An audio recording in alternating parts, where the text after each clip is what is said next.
Ya, masih membahas ciri-ciri makhluk hidup bersama Mamoy di sini. Mari kita buka halaman 14 dan 15. Di halaman 14 ada dua pertanyaan yang harus dijawab.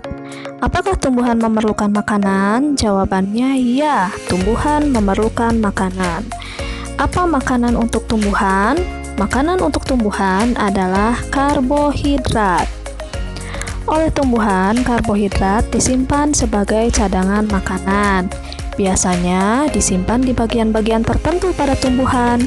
Hal ini menyebabkan bagian tersebut membesar.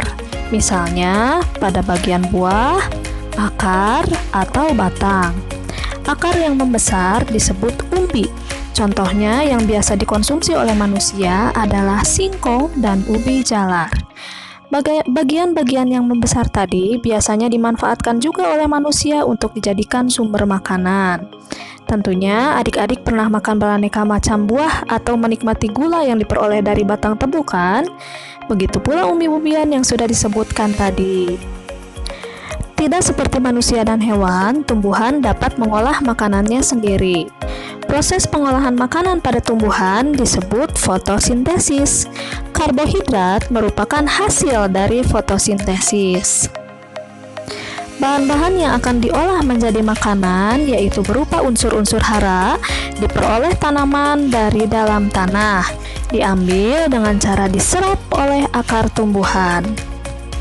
Oleh karena itu, agar tanaman berkembang dengan baik, maka manusia biasanya menambahkan pupuk ke tanah di sekitar tempat tumbuh tanaman, sehingga unsur-unsur yang diperlukan untuk fotosintesis dapat terpenuhi.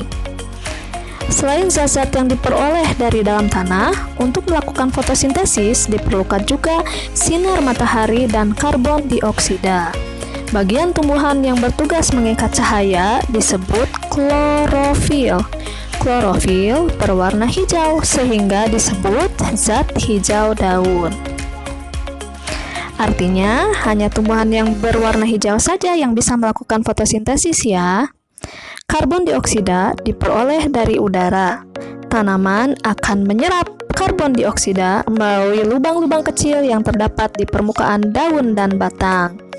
Lubang-lubang kecil pada permukaan daun disebut stomata, sedangkan yang terletak di permukaan batang disebut lentisel.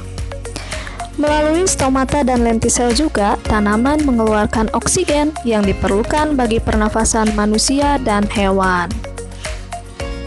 Kita lanjut lagi ke halaman 15.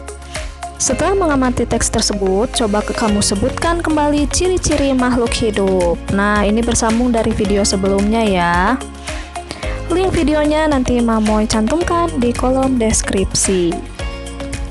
Ciri-cirinya sebagai berikut. Nomor 1, makhluk hidup bisa bergerak. Nomor 2, makhluk hidup bisa bernafas. Nomor 3, makhluk hidup berkembang biak.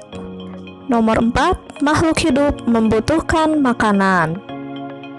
Nomor 5, makhluk hidup tumbuh. Dan yang terakhir, nomor 6, makhluk hidup peka terhadap rangsangan. Sekarang waktunya membuat kalimat. Buatlah kalimat berdasarkan kata-kata berikut. Sekedar mengingatkan, Mamoy ingatkan kembali nih dua kata yang ada di bawah ini. Berkembang biak adalah menghasilkan keturunan yang serupa dengan induknya. Sedangkan tumbuh yaitu bertambah ukurannya dari kecil menjadi besar atau dari pendek menjadi tinggi. Untuk tiga kata lainnya adik-adik pasti sudah tahu ya. Jadi mari kita isi saja kalimatnya. Ini hanya sekedar contoh dari Mamoy ya. Adik-adik bisa membuat kalimat yang lainnya yang tentunya lebih baik lagi. Ini dia.